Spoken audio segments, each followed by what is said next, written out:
Herzlich willkommen zu unserem neuen Video aus Marokko. Diese Woche nehmen wir euch mit nach Marrakesch. Wir machen endlich Halt an einem der mobilen Cafés. Und wir fahren an die Küste. All das gibt's nach dem Intro. Bleibt dran.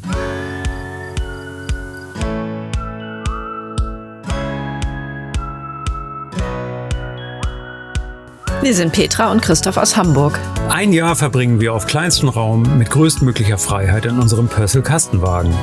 Unser Weg führt uns über den Balkan, durch den Kaukasus und die zentralasiatischen Staaten entlang der Seidenstraße. Auf dieser Midlife-Reise füllen wir weiße Flecken auf unserer persönlichen Landkarte. Filling White Spots eben.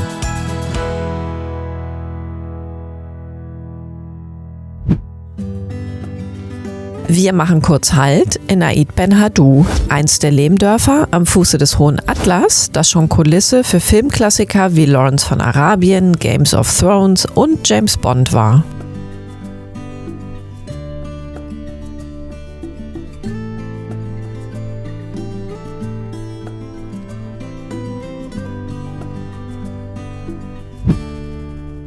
Wir starten in unsere dritte Woche hier in Marokko.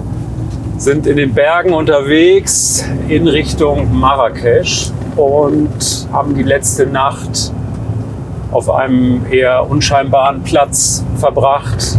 Wir sind einfach von der Hauptstraße irgendwann rechts abgebogen auf so einen Stellplatz und haben da auch recht gut gepennt, früh aufgestanden und freuen uns jetzt auf das, was kommt. Ja, wir freuen uns auf Marrakesch. Wir haben natürlich viel gelesen und gehört über den Flair der Stadt. Wir sind sehr gespannt, auch wie sie sich unterscheidet von den anderen Königstädten, was sie so zu bieten hat. Bevor wir uns ins Getümmel stürzen, gibt es noch einen kleinen Service-Check. 14 Tage sind um. Wir brauchen mal wieder eine Waschmaschine. Und ja, dann geht's los.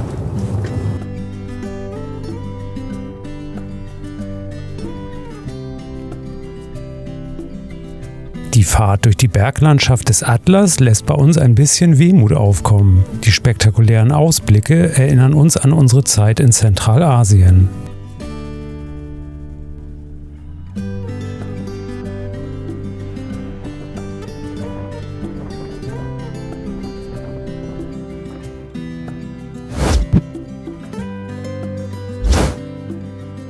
Bevor wir unseren Stellplatz in Marrakesch anfahren, geben wir unsere Wäsche in einer Wäscherei am Rande der Stadt ab, um sie 3 Tage später wieder abzuholen.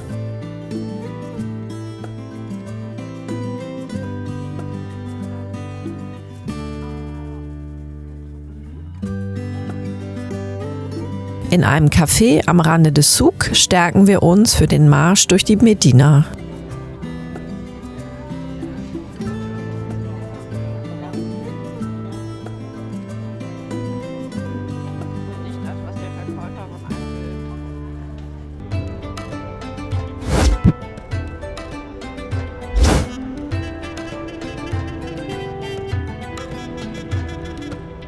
Unser erstes Ziel ist der Bahia-Palast.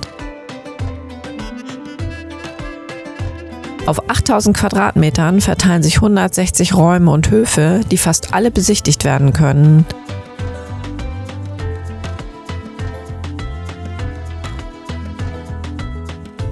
Der alte Königspalast wurde in der zweiten Hälfte des 19. Jahrhunderts von den Alawiden in einer Bauzeit von 7 Jahren im andalusischen und maurischen Stil erbaut.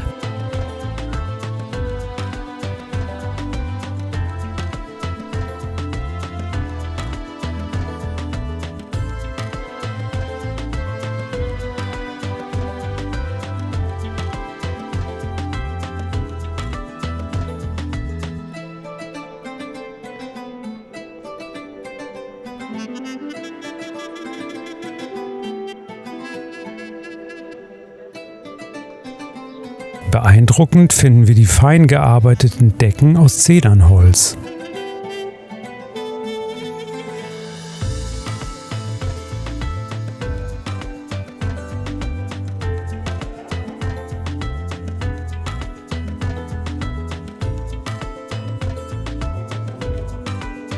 Auch der Bahia-Palast diente bereits als Filmkulisse. Fans des Klassikers Lawrence von Arabien haben das vielleicht schon erkannt.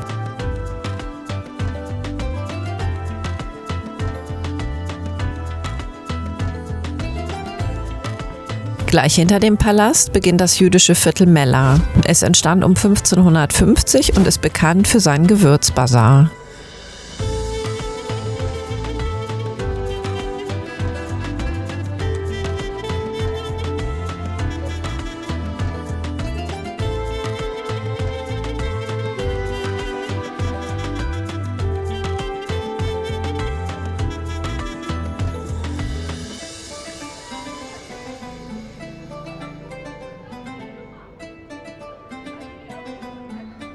Ruhepol im hektischen Leben des Viertels bildet die Slat al-Asma-Synagoge. Sie wurde 1492 von spanischen Juden erbaut, die aus ihrem Land ausgewiesen wurden.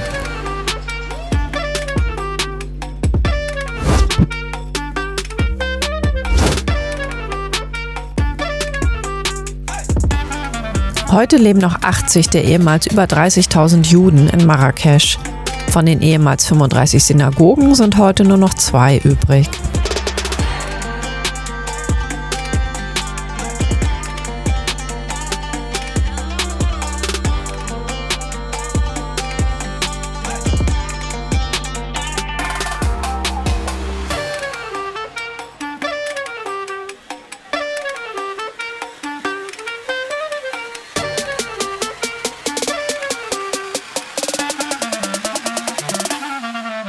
Der König lässt übrigens jüdische Stätten im Land restaurieren, um die Bedeutung des jüdischen Lebens für die marokkanische Kultur zu erhalten.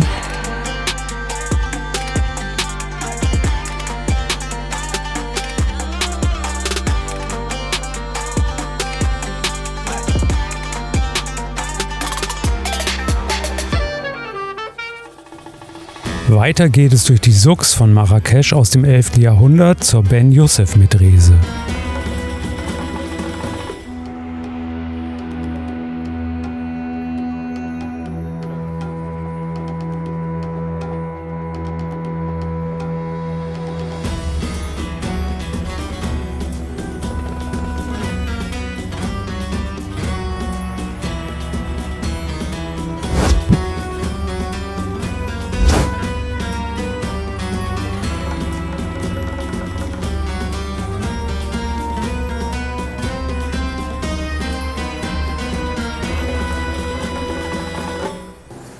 Wir sind mitten in Marrakesch, sind hier voll in das Leben eingetaucht und laufen durch die Gassen, erkunden den Souk und sind jetzt endlich mal wieder in einer Medrese gelandet. Ja, wir sind sehr überrascht. Marrakesch hat natürlich viele Touristen. Marrakesch hat auch viele Souvenirstände. Marrakesch ist eine große Stadt. Also eigentlich ja das, was wir uns zwar gerne angucken, aber nicht immer am schönsten finden. Allerdings hat Marrakesch unser Herz gewonnen, weil hier die Stadt total entspannt ist. Und wir uns sehr wohlfühlen. Ja, was man machen sollte, dass man so ein bisschen diese Hauptgassen einfach verlässt und eigentlich so die Stände entdeckt, die eben so ein bisschen abseits liegen, wo es eben nicht ganz so trubelig ist. Das macht einfach total Spaß.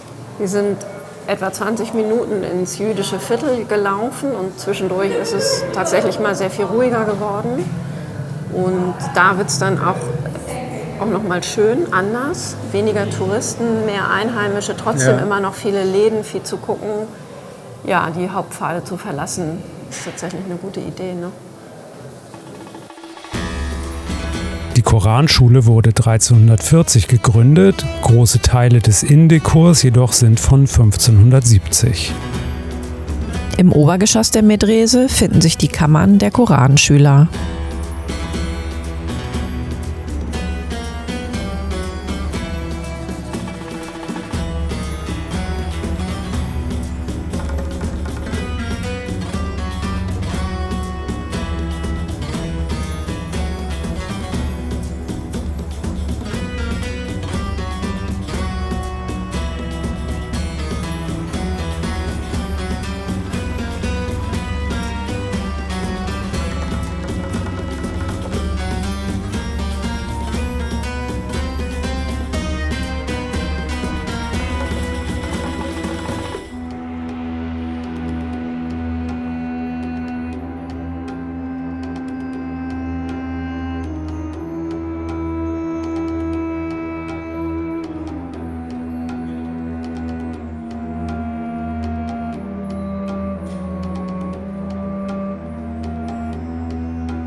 Das Gewirr aus Gassen und Gängen der Medina beherbergt auf 700 Hektar Geschäfte, Werkstätten und Cafés, die nicht alleine der Unterhaltung der Touristen dienen, sondern auch der Versorgung der etwa 1 Million Einwohner von Marrakesch.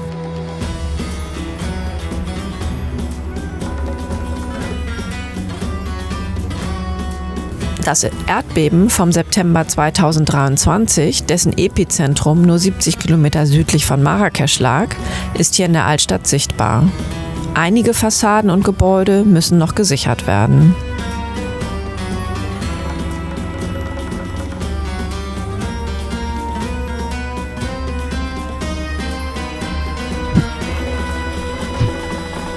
Uns zieht es weiter, wir wollen ans Meer.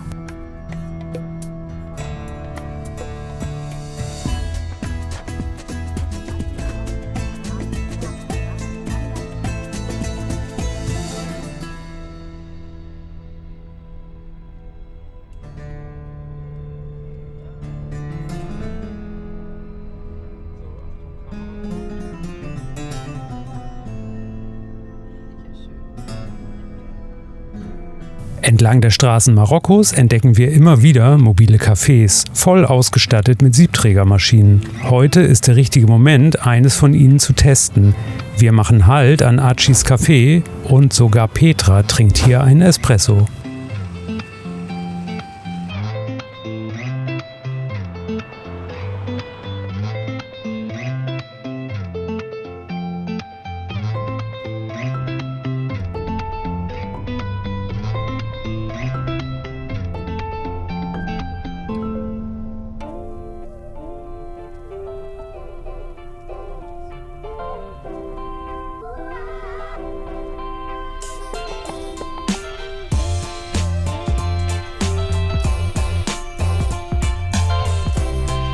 Wir verlassen die Landstraße und finden einen schönen ruhigen Spot für die Nacht unter Arganbäumen. Das ist Vanlife, wie wir es lieben.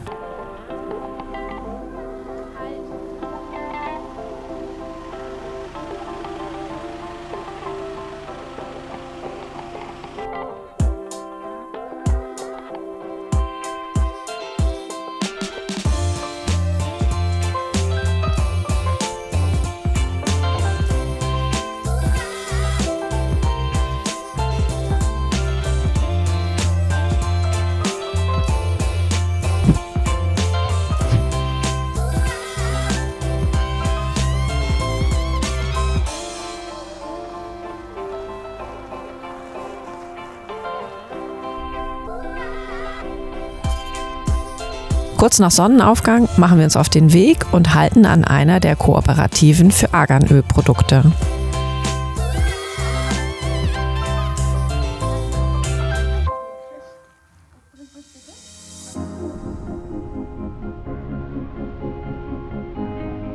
An der Atlantikküste angekommen, suchen wir uns einen Stellplatz nördlich von Essaouira und genießen einfach ein paar Tage Seeluft.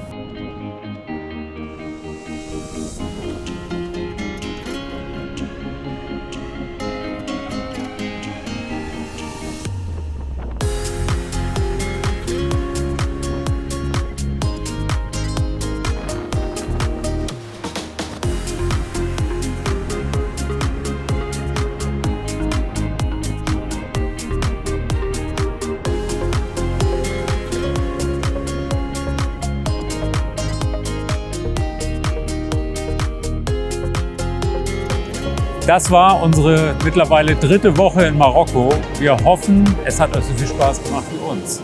Wenn dem so ist, lasst gerne ein Like da. Wenn ihr Fragen habt, schreibt es in die Kommentare. Drückt auf die Glocke und dann sehen wir uns nächsten Sonntag wieder. Bis dahin. Tschüss. Tschüss.